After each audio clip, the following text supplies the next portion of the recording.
places where autumn does not feel beautiful, only watchful. Tonight's story takes us to an old farmhouse far from town, where a young couple hopes to begin again among quiet fields, cold evenings, and carved pumpkins glowing on the porch steps. At first, the house seems merely neglected. The roof leaks, the boards creak, the cornfield whispers in the wind. But their dog will not stop staring into the field. He growls at one particular place, at the old Scarecrow in the distance. One morning, Jessica notices something. The Scarecrow is closer than it was before. Welcome to Short Ghost Stories, Long After Midnight.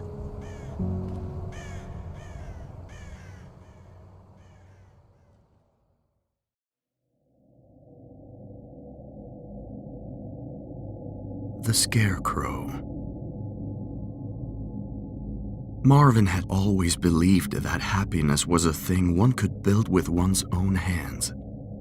He believed it in the practical, stubborn way of a man who owned more tools than suits, who trusted timber, nails, sweat, and weather more than promises made in offices. For years he had told Jessica that life in the city was only a waiting room for the life they were meant to live. A quiet life, a cleaner one. A place where the evenings belonged to them, where no traffic murmured beyond the walls and no neighbor's window looked directly into theirs. Jessica had smiled whenever he said it, though she was never quite as certain as he was. She loved the idea of wide fields and morning fog, of old floorboards and wild apple trees, and a kitchen window facing the sunrise. But she also knew that old houses remembered things. She had said that once, half joking, while they were still packing boxes in their apartment. Marvin had laughed and kissed her forehead. Well, then we'll give it something better to remember. The farmhouse stood 3 miles from the nearest paved road and nearly 10 from the nearest town. It had been empty for years, according to the agent, though he had said it quickly, as if emptiness were no more serious than a leaking roof or an overgrown lane. The property came with several acres of land, a sagging barn, a rusted well pump, a line of black walnut trees, and an enormous cornfield that had not been properly harvested in some time. The price was low enough to be suspicious. That was precisely why Marvin loved it. It needs work, Jessica had said when they first stood before it. It needs us, Marvin replied. The house itself leaned slightly into the weather, not enough to be unsafe, but enough to look wary. Its white paint had peeled in long gray strips, the porch boards bowed in places, and the upstairs windows were filmed with dust. Behind it, the land rolled away into rough pasture and scrub. Before it, stretching toward the lane, stood the cornfield. Even in daylight, the field had a strange look to it. The stalks were dry and dark, rattling faintly whenever the wind moved through them. Their leaves curled like old fingers. Here and there, the rows had collapsed inward, making narrow pockets of shadow where no shadow ought to have remained. It was late autumn, and the season had already stripped warmth from the ground. The sky hung low and pale over the property, and the smell of damp earth seemed to rise from everything. Buck noticed the field before either of them did. He was a large brown dog with a white chest, gentle with Jessica, loyal to Marvin, and suspicious of anything that moved faster than he could understand. On the first afternoon, while Marvin unloaded tools from the truck and Jessica carried boxes into the kitchen, Buck stood at the edge of the porch steps, staring into the corn. His ears were high. His tail was low. "Come on, boy," Marvin called. "Plenty to sniff." Buck did not move. Jessica came out with an armful of folded blankets and followed the dog's gaze. "What is it?" she asked. Marvin shaded his eyes and looked toward the field. At first, he saw nothing but corn. Then, far out near the center of the field, he noticed a dark shape on a wooden post. A scarecrow, old and ragged, standing with its arms spread beneath the gray sky. "He's barking at the scarecrow," Marvin said, though Buck had not barked yet. The dog growled then, low in his chest. Jessica frowned. "He doesn't like it." "Oh, it's doing its job then." But even as Marvin said it, he looked at the thing a moment longer than he needed to. The scarecrow wore a torn black coat, weather-stiff and hanging in strips. Its hat was broad and misshapen, pulled low as though to hide a face beneath it. Straw spilled from its sleeves and collar, though from that distance it looked less like straw than something that had grown there in the rain. A crow sat on one of its arms. It turned its head toward the house. Jessica shivered. "That's charming." Marvin laughed, but not loudly. "We'll take it down eventually." "Eventually?" He picked up another box. After the roof, the pipes, the porch, the upstairs window, and whatever animal died in the pantry. That made her laugh, and for a while the scarecrow became only another item on the long list of things the house had left for them to repair. The first week was hard and lovely. They worked from morning until the light faded, scraping wallpaper, clearing gutters, repairing loose shutters, and hauling ruined furniture from rooms that smelled of dust and closed winters. Marvin fixed the broken pump behind the barn and replaced half the boards on the porch. Jessica cleaned the kitchen until the old tiles shone faintly again and hung dried herbs by the stove because she said every farmhouse deserved to smell like something other than mice and neglect. In the evenings, they sat outside in 2 rocking chairs they had found in the barn. The chairs creaked more than they rocked, but Marvin declared them perfect. Sometimes they drank lemonade from cloudy glasses. Other nights, when the work had been especially punishing, Jessica opened a bottle of wine and poured it carefully, as though they were dining in a grand hotel rather than sitting on a porch surrounded by weeds, tools, and paint buckets. They liked those evenings best. The sun would drop behind the trees, leaving the fields washed in copper and blue. The farmhouse windows took on a soft amber glow. The pumpkins Jessica had bought from a farm stand in town sat on the porch steps, waiting to be carved for Halloween. A wicker basket of apples rested by the door. The wind moved gently through the corn with a dry, papery whisper. It should have been peaceful. Yet each evening, as soon as dusk thickened over the field, Buck began to growl. At first it was only a faint rumble, then a warning bark. Then, by the 5th night, a sudden violent bark that made Jessica spill wine across the porch boards. "Buck!" Marvin snapped.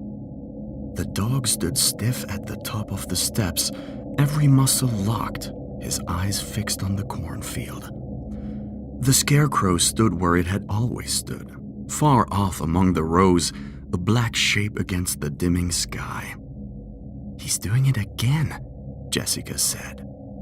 Marvin rose and went to the rail. "There's probably a fox out there." "Then why is he staring at that thing?" "Because that thing looks like a person. Dogs don't understand scarecrows." Buck barked again, louder this time. his front paws striking the boards. Marvin grabbed his collar. "Enough!" The dog resisted, not aggressively, but with a desperate, trembling strength that made Marvin glance toward the field again. The crow was still there. It sat on the Scarecrow's arm in complete stillness. When full dark came, Marvin pulled Buck inside. That night, the temperature dropped sharply. Frost silvered the porch rail by morning, and the pumpkins on the steps looked pale and swollen with cold. Jessica wrapped herself in a wool cardigan before breakfast and stood at the kitchen window, watching mist drift between the corn rows. "There is something strange about that field," she said. Marvin, who was wrestling with the old coffee grinder, did not look up. "It's October. Everything looks strange in October." "I mean it." "So do I. That's why people carve faces into vegetables and put skeletons on their lawns." She smiled despite herself. "We should carve ours tonight." "That's the spirit." They carved the pumpkins after supper.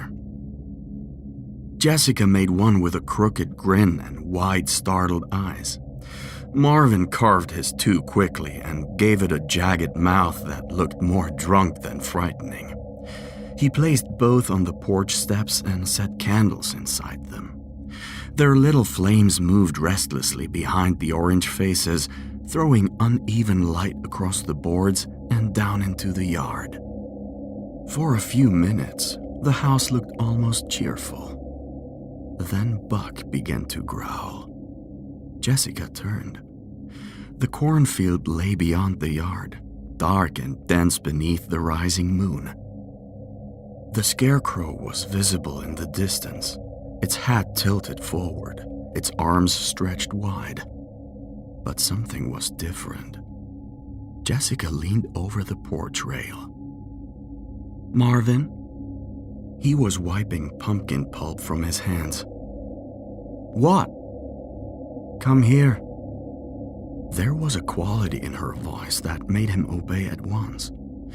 She pointed toward the field. "Does it look closer to you?" Marvin stared. At first he wanted to say no. He had already prepared the answer before he properly looked. It was the light. It was the mist.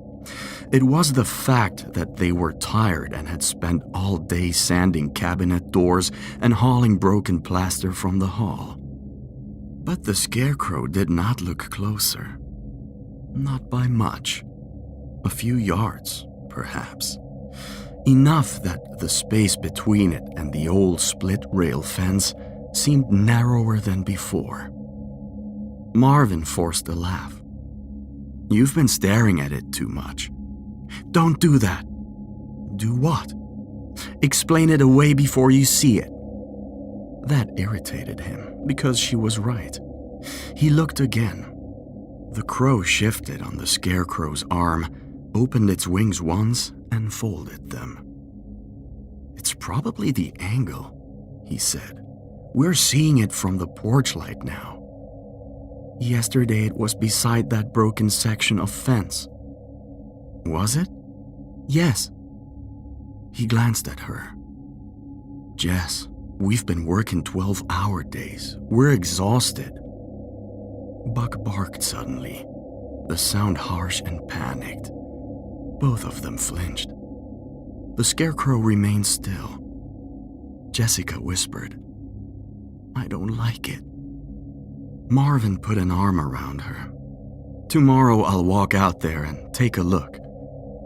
But he did not go the next morning. There was too much to do. A pipe beneath the kitchen sink had begun to leak. The upstairs bedroom window would not close properly, and the weather forecast warned of rain before evening. By noon, the sky had turned the color of old pewter. By 4, mist began creeping in from the low ground beyond the barn. They forgot the Scarecrow until the lamps were lit and the pumpkins glowed again on the porch steps. All of a sudden, Buck rose from the kitchen rug, went rigid, and began to bark at the front door. Jessica and Marvin looked at one another. Neither spoke. They went out together. The cold struck them first. It had sharpened since the previous night, and the mist hung low across the yard, gathering around the porch steps and moving in pale strips through the grass. The Scarecrow was closer. This time there was no mistake. It stood well beyond the field's center now, perhaps halfway between its original place and the fence. The rows of corn around it appeared undisturbed, the dry stalks standing straight and unbroken. There were no tracks visible in the soft earth, no flattened path, no sign that anyone had dragged or carried it. The crow was still perched on its arm. Marvin stepped down from the porch. Buck barked furiously behind him until Jessica held his collar with both hands. "Marvin," she said, "don't. I'm just looking." He crossed the yard as far as the fence. The field rustled before him, though he could feel no wind on his face. "Hello?" he called. His voice went into the corn and did not seem to return. "Anyone out there?" Nothing answered. The Scarecrow's ragged coat moved slightly. Marvin told himself that the movement came from the wind. Then he noticed that none of the corn was moving. He came back to the porch without another word. Inside, over a late supper neither of them wanted, he offered explanations. A local prank, some bored teenager. Perhaps one of the neighbors had heard the old place was sold and wanted to frighten the city couple. Jessica listened quietly. Finally, she said, "There are no neighbors for miles. That we know of. And whoever it is moves it without leaving tracks?" He set down his fork. "I don't know yet." "That's not the same as an explanation." "No," he admitted. "It isn't." That night, Buck would not sleep downstairs. He followed them into the bedroom and lay pressed against the door, growling softly until nearly dawn. The next day was Halloween. Jessica tried to make it festive, partly for herself and partly because she could feel the house changing around them. The rooms had begun to feel less like neglected spaces waiting for care and more like places that resented being opened. Doors they had left ajar were found closed. Tools went missing and appeared in rooms where neither of them had worked. Once, Jessica found a handful of dry corn husks on the kitchen floor, though the door had been shut all morning. She hung a string of paper bats in the front hall and placed 2 more carved pumpkins in the sitting room window. Marvin, wanting to lighten the mood, found an old Scarecrow mask in one of their decoration boxes and held it up with a grin. Jessica stared at him until he lowered it. "Sorry," he said. By late afternoon, the sky had darkened, though sunset was still an hour away. A bruised line of cloud lay over the western trees. The air smelled of smoke, leaves, and coming rain. Marvin stood at the porch rail, watching the field. The Scarecrow had moved again. Now it stood just beyond the fence, close enough that he could make out the shape of its face beneath the hat. Not a face, he told himself. A sack, burlap, shadow, straw. But the longer he looked, the more he felt that something was looking back. Jessica came beside him. "We can't stay like this." "I know." "What are you going to do?" Marvin did not answer immediately. Buck stood behind them, trembling with rage or fear, his growl constant and deep. At last, Marvin said, "I'm going to get rid of it." Jessica turned toward him. "How?" "The same way you get rid of anything made of straw." They waited until there was still enough light to see, though the evening was already turning blue. Marvin took work gloves, a coil of rope, and an axe from the shed. Jessica came with him despite his objections. Buck strained so violently at his collar that they left him inside, barking and clawing at the door. Crossing the yard felt different now. The field had become a boundary. When Marvin opened the gate and stepped between the first rows of corn, the dry leaves scraped against his sleeve-like fingernails. Jessica followed close behind. Neither of them spoke. The Scarecrow stood 10 paces in. It was taller up close than it had seemed from the house. Much taller. Its coat hung in damp strips, and beneath it, the straw was dark with mildew. The hat had once been black, but was now gray-green with rot. The sack face was tied crudely at the neck with twine. Someone had painted features on it long ago, perhaps as a joke, but rain and age had dragged them downward until they looked melted. The eyes were only buttons. Marvin stared at them. Only buttons.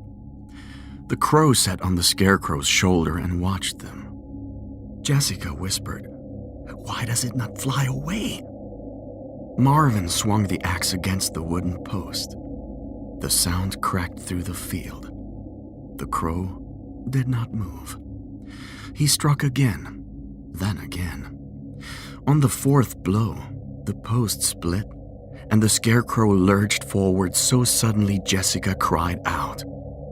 Marvin caught it by one sleeve.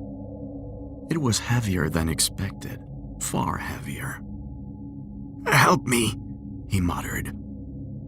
Together they dragged it from the corn. Its wooden feet furrowed the soil behind them, yet when Jessica glanced back, she saw the disturbed earth slowly fill with drifting husk and mist until the marks were gone.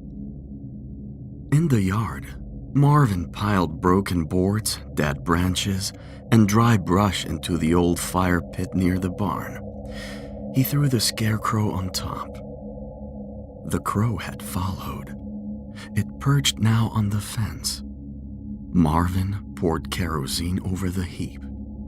Jessica stood near the porch, arms wrapped around herself, watching the Scarecrow's hat tilt at an angle that made it seem almost relaxed.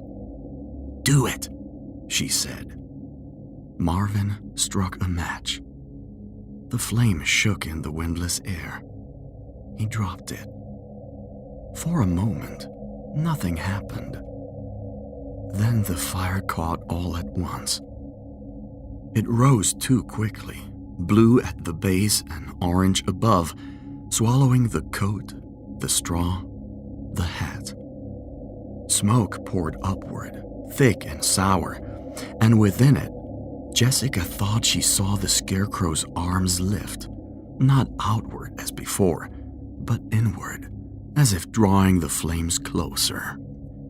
The crow gave one harsh cry. Buck howled from inside the house. Marvin stood by the fire until nothing remained but blackened wood and ash. "There," he said, but his voice sounded smaller than he intended. That night, the house was quiet. Buck slept. The wind did not move through the corn.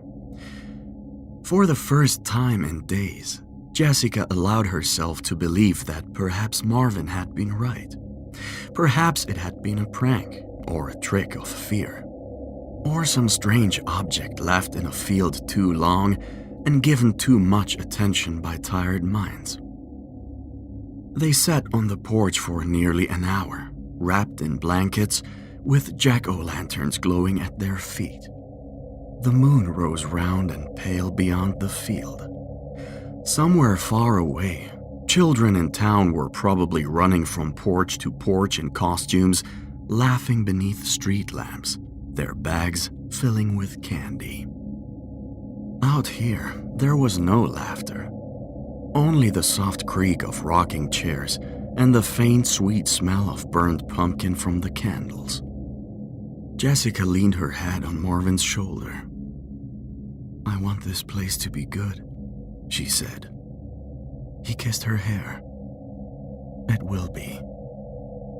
Neither of them looked toward the field. The following morning, they drove into town for supplies. They bought nails, lamp oil, flour, coffee, 2 new hinges, a heavy wool blanket, and a small bag of candy Jessica insisted on buying, though no children were likely to come within miles of the farmhouse. Marvin teased her for it, and she said, with a little of her old brightness, that Halloween required optimism. They had lunch at a diner where 3 old men sat near the window and fell silent when they heard where the couple lived. Marvin noticed. As they paid, the woman behind the counter asked, "You folks staying out at the old Wycombe place?" Marvin put his wallet away. "That's right." The woman glanced toward the old man, then back at him. "Road gets bad after rain." "We'll be careful." She nodded, though that did not seem to be what she had meant. Outside, Jessica said, "People know something." People always think they know something. "Marvin," he sighed. "We burned it. It's over." The drive home took longer than usual. Fog had settled early, gathering in the hollows and stretching across the road in pale bands. By the time their truck turned onto the lane, the farmhouse was only a dim shape beyond the field, its windows glowing faintly through the mist. Buck began whining before they reached the porch. He was in the back seat, standing now, nose pressed to the glass. "What is it, boy?" Jessica asked. Then Marvin stopped the truck. Neither of them moved. The Scarecrow was back. It stood in the yard, closer to the house than it had ever been. Its coat hung in the same black strips. Its hat drooped low. The crow sat on its arm. The burned remains in the fire pit lay cold and black behind the barn. Jessica's hand found Marvin's sleeve. "No," she whispered. Buck erupted. The dog threw himself against the truck door, barking with such fury that the whole vehicle seemed to shake. Marvin opened his door before Jessica could stop him. "Stay here." "Don't go near it." "I said stay here." He climbed out slowly. The fog drifted around his boots. The Scarecrow stood between him and the porch, its arms spread, its head angled toward the house. "Hey!" Marvin shouted. No answer. "Who's out there?" The cornfield rustled. Only the cornfield. Jessica opened her door and stepped outside despite him. Buck forced his way past her, hit the ground, and ran straight toward the Scarecrow. "Buck!" she screamed. The dog reached the edge of the yard and stopped so abruptly his paws tore into the dirt. He barked, snarled, lunged forward, then retreated, as though he had struck an invisible wall of fear. The Scarecrow did not move. Marvin backed toward the truck, grabbed his shotgun from behind the seat, and broke it open with shaking hands to check the shells. "Inside!" he said. Jessica did not argue. They got Buck through the door only because Marvin seized his collar and half dragged him across the threshold. The dog twisted and barked toward the yard until Jessica shut the door and slid the bolt. Marvin went to the front window. The Scarecrow stood where it had been. The carved pumpkins on the porch steps flickered on either side of the door, their grinning faces now grotesque in the fog. Candlelight moved across the Scarecrow's coat in slow orange pulses. Jessica stood behind Marvin. "Call someone." "There's no signal." "We have the landline." "It isn't connected yet." She closed her eyes. All of the things they had meant to fix, that one had waited. Buck growled from the hallway, staring at the front door. Marvin loaded the shotgun fully. "What are you doing?" "I am ending this." "You tried that." "I burned it because I thought it was a thing." "And now?" He looked at her then, and she saw that he no longer had an answer. The knock came from the porch. Not loud, not hurried. 3 slow strikes against the front door. Buck went silent. That frightened Jessica more than the barking had. Marvin lifted the shotgun. "Stay behind me." The knock came again. 3 times. Marvin moved toward the door and stood just inside. "Who's there?" For a long moment, there was only silence. Then, something moved on the other side of the wood. A dragging sound. A scrape of straw or cloth. Marvin reached for the curtain beside the door and pulled it back just enough to see through the narrow glass pane. The porch was empty. He stared. The pumpkins burned on the steps. The yard beyond them lay in fog. The Scarecrow was gone. Jessica whispered, "Marvin?" He lowered the curtain. For one brief second, relief crossed his face. Then Buck began to whimper, not at the door, at the staircase. Marvin turned. The air in the hallway had grown bitterly cold. From upstairs came the slow creak of a floorboard. Then another. Jessica covered her mouth. Marvin raised the shotgun and stepped toward the stairs. "Who is there?" he called again. His voice cracked. No answer came from above. Instead, the front door behind him groaned. He spun around. The bolt was still drawn. The handle did not turn, but the wood itself seemed to bend inward, very slightly, as if pressed by a great weight. Buck backed away, whining now. Jessica seized Marvin's arm. "We have to leave." He looked from the door to the stairs, then to the window where the fog pressed close against the glass. The house, which had once seemed merely old, now felt surrounded, watched, owned. A voice came from the porch. It was not loud. It was not a shout. It entered the house as though the walls had agreed to carry it. "Leave this house." Jessica began to cry soundlessly. Marvin stared at the door.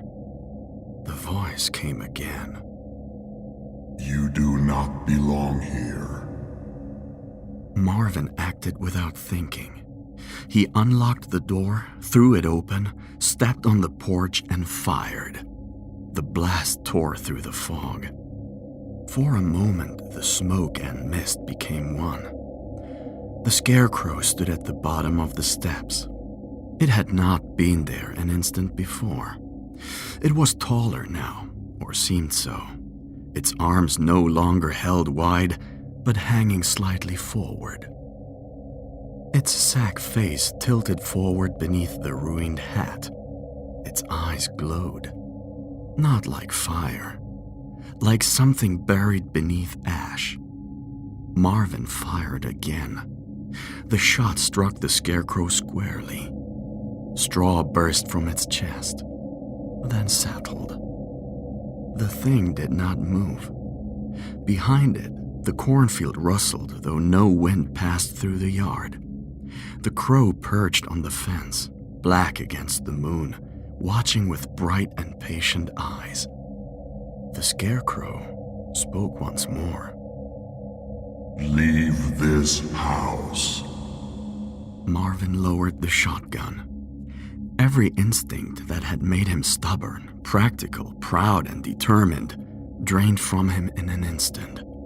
He turned, ran inside, grabbed Jessica by the hand, and shouted for Buck. The dog came at once. They did not pack. They did not take money from the bedroom, coats from the hooks, or the new blanket still folded in brown paper on the kitchen table. Marvin took only the truck keys from the dish by the door. They ran. The Scarecrow stood between the porch and the truck. For one terrible moment, Jessica thought they would have to pass it close enough to touch. Then the crow cried out. The Scarecrow turned its head toward the field. Only slightly. Only enough. Marvin pulled Jessica around the other side of the porch, through the wet grass and past the fire pit, where the ashes of the first Scarecrow lay cold. Buck bounded ahead, then circled back as if afraid to leave them behind. They reached the truck. Marvin's hands shook so badly he dropped the keys. Jessica snatched them from the mud and shoved them into his palm. "Drive!" she said. The engine turned once. Failed. The Scarecrow was moving now, not walking, not in the way the eye could follow. But each time Jessica blinked, it was closer. Marvin tried again. The engine coughed. The Scarecrow stood at the edge of the drive. Jessica held Buck by the collar and whispered nonsense into his fur. "Come on," Marvin breathed. The engine caught. The headlights flared. For a moment, the Scarecrow stood fully illuminated in the beams. Its coat hung wet and black. Its straw fingers twitched at its sides. Its glowing eyes fixed not on Marvin, not on Jessica, but on the farmhouse behind them. Then Marvin threw the truck into reverse, spun it hard in the yard, and drove down the lane without looking back. Jessica did look back once. Only once. Through the rear window, she saw the farmhouse standing in the fog, pumpkins still burning on the porch steps. The Scarecrow had returned to the yard before it, arms spread again as if marking a boundary. The crow rose from the fence and circled once above the roof. Then, the fog swallowed everything. They never went back. Not for their clothes, not for the furniture, not for the tools Marvin loved so much. Weeks later, a lawyer handled what little could be handled. The house remained unsold. The agent stopped returning calls after the third conversation. In town, when Jessica asked too many questions, people gave her the same look the diner woman had given Marvin. Pity and recognition. An old man at the hardware store finally told her that the farm had stood empty many times. "Folks come," he said, not meeting her eyes. "Folks leave." "What is it?" Jessica asked. "The Scarecrow?" The old man looked toward the window where late autumn leaves scraped along the glass. "No," he said quietly. "The Scarecrow is what lets them leave." Jessica did not ask what he meant. She was afraid that if she did, he would tell her. Years passed. But every autumn, when the nights grew cold and pumpkins appeared on doorsteps, Marvin would wake before dawn with the same dream fading from his mind. A field under moonlight, a crow on a wooden arm, a farmhouse waiting in the fog, and a scarecrow standing guard before the porch, not watching the road, but watching the house itself, as if something inside were trying, very patiently, to come out.